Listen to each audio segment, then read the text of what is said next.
Hello there, friends. Welcome to my Zone Online School. My name is Miss Guriras, and I have a friend here with me. This week's theme will be culture and cultural events. But before we can start, let's quickly sanitize our hands. And make sure you sanitize them nicely so that we can keep our hands all germ-free. Now, today's lesson will be all about calendar, comparing and place values.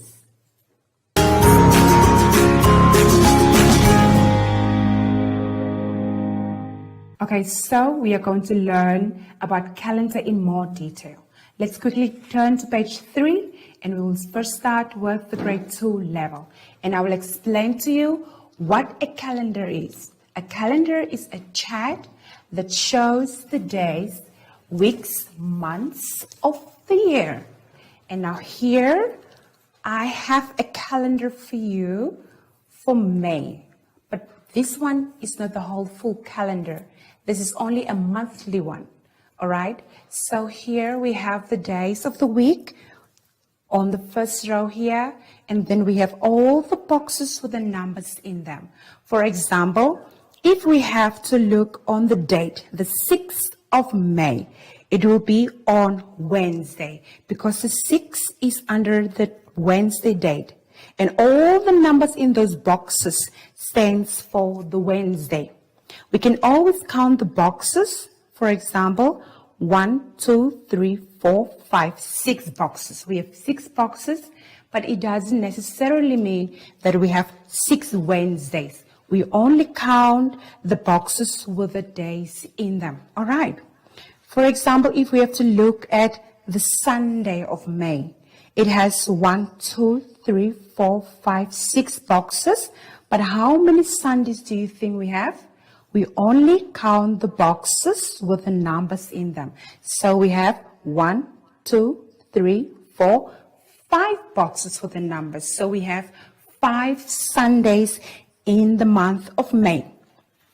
We also have to know the difference between the day and the date. Okay? When we are referring to the day of the month, we have to mention the day's name. For example, Tuesday, Wednesday, Thursday, and so on. But when we have to look at the date, when you are being asked about the date, we look at the numbers inside of the calendar. All right. Okay.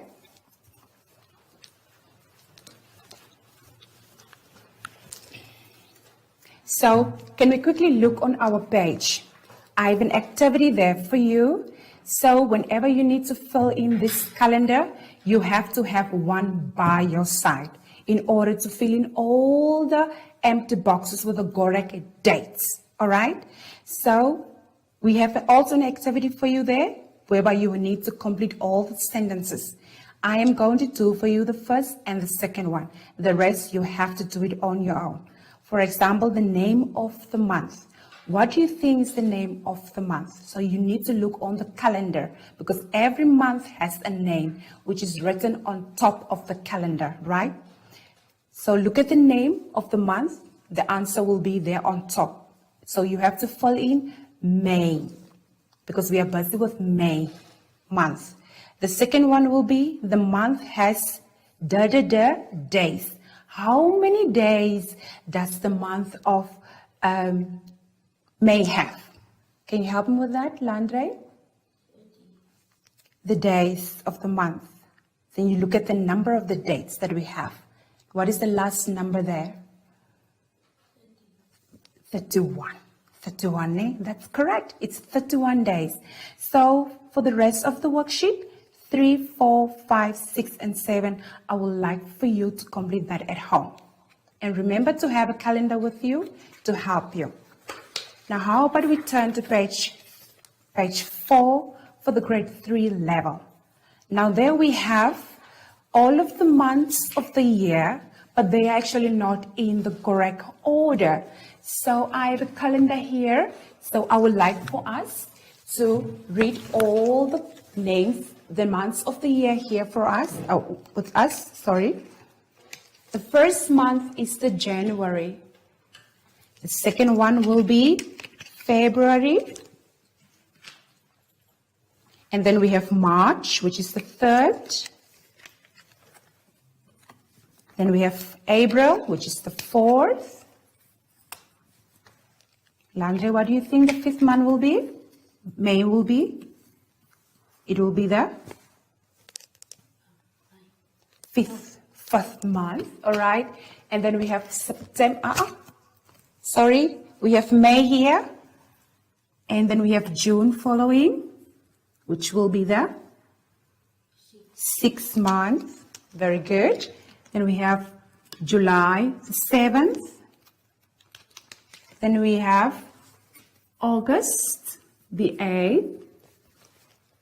And then we have September, Landre, the 9th. And then we have October, the 10th. And then we have November, which will be our 11th month. And then we have our last month, which will be our December. Okay, that's how we count the names of the months orderly, accordingly to our calendar. We have January, February, March, April, May, June, July, August, September, October, November, and December. So we have 12 months in a year. For example, if I have to ask you, Leandre, what month comes before February? So what do? We go to the month of February and we look at the month that we get before February. Which one comes first? First February comes. Before we reach February comes January. Before we can say February, January comes first. All right. What month, can we tell me the sixth month of the year? What do? We count the months until we reach number 6. For example, 1, 2, 3, 4, 5, 6. So the sixth month of the year will be a June. Very good. So that is how you play around with your calendar. All right. So now I have a worksheet there for you, whereby the months of the year are not in order. But as you are going to answer the questions, you have to arrange the months accordingly. I will do the first until the third activity with you, and the rest you can do it on your own. For example, the first month of the year. If you are getting confused, you can always have a calendar by you so that it will make it easier for you to answer the questions. So what do you think is the first month of the year? It's January, so you have to write January. And remember, the months of the year always starts also with a capital letter. Don't forget that. And then we have number 2, the last month of the year. Which one do you think is the last month?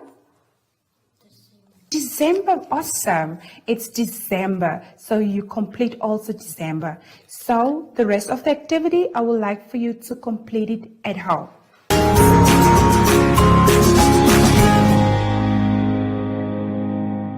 All right. I hope you have enjoyed your last activity about calendar. Now we will look on page 5 and then we will focus on comparisons. Okay? Come, Leandre, quickly. Now, if we are standing here, me and Leandre, who is taller? Obviously, I am taller. So that's how we also do the comparing. We are comparing our heights. Same also applies, you can see Leandre. Same also applies when we have to compare the numbers. When we are comparing the numbers, we have to check which one is smaller than the other. For example, if I have a number here, let me just quickly write roughly a number here, a 12 and a 22. Now, how will we know which one is bigger than the other one? How can we compare these two numbers? We can first look on by looking at the numbers on the tens side. On the tens, which of these two numbers are bigger? This one, obviously, because this one has a 2 and this one has a 1. So we encircle the one that is bigger, which will be a 22. Let's quickly look on this one, the 14 and a 15. When we look on the first numbers here, both of them are equal. They are the same. What do? We move on to the next number, which is on the unit side. And then we compare these two. Now, between 4 and a 5, which one do you think is bigger?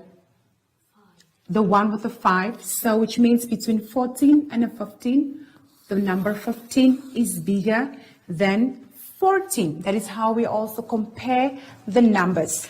Now, let's quickly look on our worksheet. The first one has been done for you. The 13, 9, and the 10. The 13 is the biggest number between the other two. Now let's quickly look on the next box. Next to the 10, we have a 21, we have a 12, and we have a 14. Now between those three numbers, which one do you think is the biggest one? Then we first of all look on the first numbers of each one. We have a 2 in the first box. We have a 1 in the next one, and then we have another one there. Which one do you think is the first one? We have a 2. So the one with the 2 is the biggest one. So you encircle the one that says 21. Let's quickly look on the other one. 17, 15, 1. We can see all the digits standing in the first places are all ones. Then we'll move on to the next digits, which represents the units. Then we have in the first box the 7, the second box has the 5, and the third box has the 3. So the one with the 7 is the biggest one. All right, let's quickly look also on the next one. We have a 10, we have a 11, and we have a 12. We can notice by looking on the first numbers that all the first numbers have ones. So which means they are all equal. But then we look on the numbers on the unit side. The first box has a 0, the second box has a 1, and the other one has a 2. So we encircle the one with a 2 because that one is the biggest of them all. All right? So the rest of the boxes I would like for you to complete by encircling all the bigger number that you see in the box. All right? Let us quickly turn to page 6. Now it's the grade 3 level, whereby we are no longer going to encircle the bigger number, but rather put in the greater than sign or the less than sign. The greater than sign simply means whenever we have to put it in, the open of the mouth of the sign should be eating the bigger number, saving the smaller one. All right. For example, we can see the examples given there. We have 6 apples on the left side and the 4 apples on the other side. Which one is greater? Yes, of course. The 6 is greater than the 4, so the mouth should be opening towards the bigger number. Let's quickly look on the next example. We have 3 grapes on the left side and 5 grapes on the right side. Which one do you think is greater? Yes, of course, 5 is greater than the 3. So which means 5 grapes are less than 3 grapes are less than the 5 grapes. All right. Also, the same rule applies whenever we have to look on the numbers here as well. Let's quickly do the first activity. 16 and 31. Look at the numbers standing in front at the place for the tens. We can see we have a 1 and we have a 3 on the other hand. Which number do you think is bigger? Yes, 31 is greater than 16. So the mouth of the sign should be opening towards the 31, which means we are eating the bigger number. Let's look at the next one. Between 70 and a 40. First of all, if you get confused, you look at the places of the numbers, at the tens places, all right? We have a 7 and we have a 4. Between 7 and 4, which one do you think is bigger? Landre? A 70. Very good. A 70. So the mouth of the sign should be opening towards 70. Let's quickly look at the next one, next to 70 and a 40. 27 and 28. We look at the first numbers. They are both the same. They are equal. What do? We move on to the next one, which is at the place of the units. We have a 7 and we have an 8. So between 7 and an 8, which one is greater? 28. That is perfect. So the mouth of the sign should be opening towards 28. So we put in the less than sign in there. So I have an activity for you there so that you can complete it at home. Play around with the numbers, put in the less than or the greater than sign, and compare the numbers with each other. All right.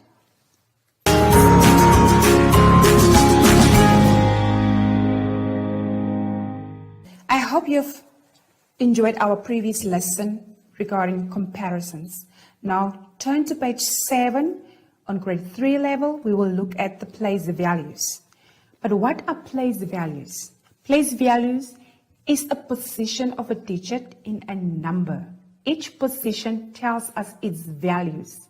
So in a number, we have the hundreds, the tens, and the units. For example, you have been given an example there. Look at the number which is, look at the digit that has been underlined. Is it at the place for the hundreds, or is it at the place for the tens, or is it at the place for the units? We can see the middle one stands for the tens. So the tens is the one that has been underlined. So it asks us about the value of the number. The value, it means if we have to add 3 tens together, we will have 30. But the place is at the tens place. Can you see how it's been decomposed? Then we look at the next one, 572. We have the 500s, we have 7 tens, and we have 2 units. The units place is been underlined. So it means the place value for the unit, for the 2, is the units. Let's look at the next one, 728. So there's a line under the hundreds place. So which means we have the 700s, okay? But there's a difference between the place and the value of the number. Can you see all the numbers in the middle? For example, the 30, the 2, and the 700 are the values of the underlined number. But the last ones, okay, the ones that are underlined, if you are being asked about the places you have to mention, whether it's at the tens place, or whether it's at the units place, or whether it's at the hundreds place. All right. So, okay, let's quickly look at the activity that I have for you there. What is the place value? Remember, place. We want to know the place of the number that has been underlined. Let's look at the first one. 24. The number 4 is the one that is underlined. So we want to know the place. With other words, we want to know the word, the name of that place. Is it hundreds, tens, or the units? You can only see there are only 2 numbers there. It's only tens and the units. So the place for the 4th is the units. So you write the word units there. Let's quickly look on the one next to it, 98.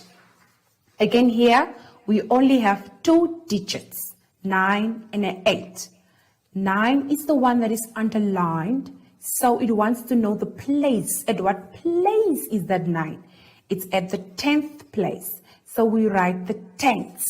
All right, let's go down to 67. 67, the 7 is the one that is underlined, but what place value is that? It's at the units, so you write the units there. All right, and I would like for you to complete rest of the activities by writing the correct place values next to each number. Down there below, we have to build the numbers. Remember, in our previous lessons, we have learned how to break up the numbers. But this time, we have to build the numbers. All right, what do we do when we are building up the numbers? 20 plus a 3, if it has to become a one single number, what can we do? In short way, we just simply kill the zeros and write the leftover numbers together. Okay, can we practice that? For example, 10 plus a 6. You kill the 0 and then you write the 1 and the 6 next to each other to make out a 16. Now that is a very nice and simple activity for you. I hope you will enjoy by doing that. And now we have come to the end of today's lesson. I hope you have enjoyed the lesson about the calendars and the comparisons and the place values. Remember to always do your homework and please do sanitize your hands. It's very healthy, thoroughly and throughoutly to keep all the germs away. And don't forget about Sushi. So she wants to say something. Sushi, say bye to your friends.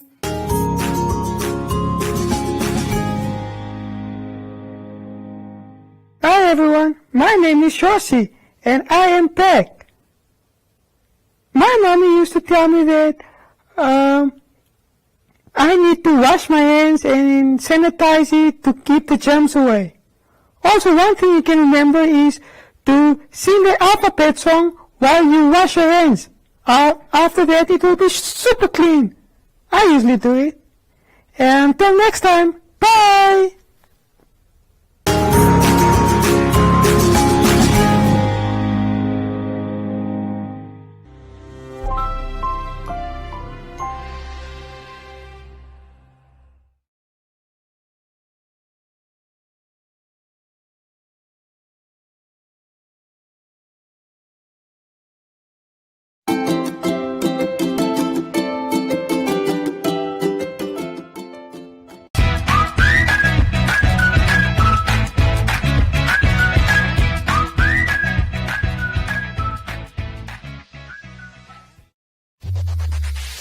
Win free airtime with hashtag #LearnOn1. Share your comments on the lessons. WhatsApp your feedback, name and town to 081 200 6659. Hashtag #LearnOn1. Invite learning in.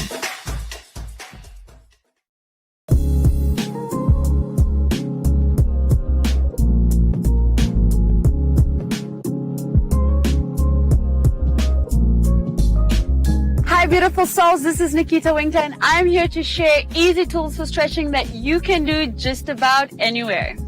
This is a demonstration, so what's most important is that you take the time that your body needs in order to release the tension that it has.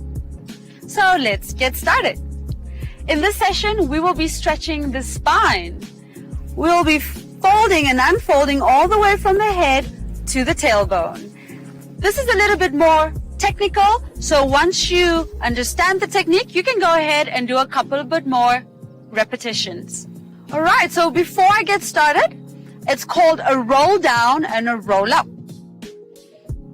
I'm going to take an inhale, and on the exhale, I'm going to first release my neck, and then one by one, slowly, the upper spine, middle spine, lower spine. When I reach midway, I'm going to bend my knees all the way as far as I can go. Just to make sure that there's no tension in the neck, I'm going to shake my head yes, and shake my head no. If I'm feeling a lot of tension, I can go ahead and tap the back. Or maybe ask my daughter, son, friend to do that for me. Alternatively, give yourself a shake, or a twist, or a swing. Notice that there's no tension in the upper body. how do we come back up? First, I'm going to bend my knees, drop my tailbone, and zip my core up and stack the vertebrae right back on top of the tailbone. No tension in the arms. Keep the shoulders relaxed. And the last thing to unfold is the head. When you reach the top, you might feel a bit dizzy because there's been a lot of blood rush to the head. So what's very important is that you stay grounded. Catch yourself with your breath. Big inhale. And exhale. Let it fall right into the ground. Do a couple of repetitions, and that's going to really release tension throughout the back. Alternatively, use a ball, an exercise ball that you can just lie over. Same thing. It rounds the spine, releasing the tension in all the vertebrae. Wonderful. I hope you feel good after doing this. Thank you for joining me. Don't forget to breathe, and happy stretching. In a time of uncertainty, false news, and fear, learn on. While the world scrambles to make new sense, while the experts turn around in circles, trying to find their way back to tomorrow, learn on. When classrooms become empty cathedrals and the trees start to bear answers, learn on. Learn on until every parent is a teacher and every teacher is a mentor. Learn on until you cross the boundaries of your mind, until you grow eyes and sprout wings. My friend, learn on. On sidewalks, on the floor, at the neighbors, in the market, in hallways, in churches, under trees, at kitchen tables, in riverbeds. Learning doesn't only happen between four walls. Learning happens in the small space of your enormous, beautiful mind.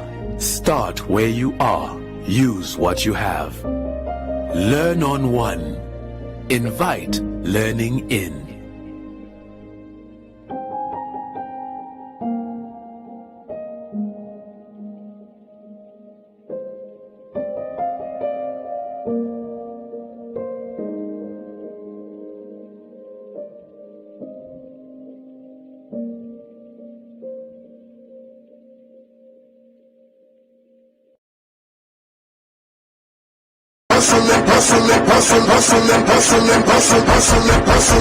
I have Jacques Coutser, and our royal hustler for the day, knows all about turning a side hustle into a main gig.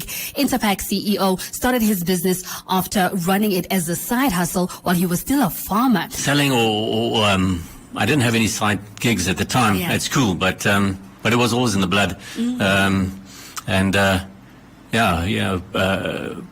After school, I didn't want to go do tertiary. Finished matric, and wanted to start working. Wanted to start a career, and I went farming for about 10 years in the Caprivi. I keep reading it as Gaines, but it's Kulan Ganes. She's been a makeup artist for 14 years and has worked on major international productions like Mad Max Fury Road, Red Sea Diving Resort, and Namibia's just the nature of who you are as a person. That's why it shocked me when you said like interviews are not your thing. I'm like, your personality though, like you're so in there. I like talking to people like in person, not having a mic in my face and knowing that it's going somewhere else. It's like I don't know if the conversation loses a little bit of its essence or something, but it just really freaks me out.